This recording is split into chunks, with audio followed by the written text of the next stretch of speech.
Hey everyone and welcome back to another video. In this video, I'm going to show you how to deactivate your Airbnb account. Now this video is going to be particularly useful for individuals. Let's say that you want to go ahead and deactivate your Airbnb account.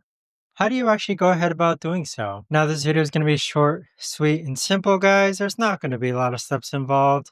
Now, in order to do this, what you're first going to do is log on to Airbnb. Next, click on Profile on the bottom right hand corner. Afterwards, go ahead and click on Account Settings, then click on Login and Security. Now, if you go ahead and scroll down, there's going to be a section that says deactivate your account and that this action cannot be undone. So go ahead and click on deactivate.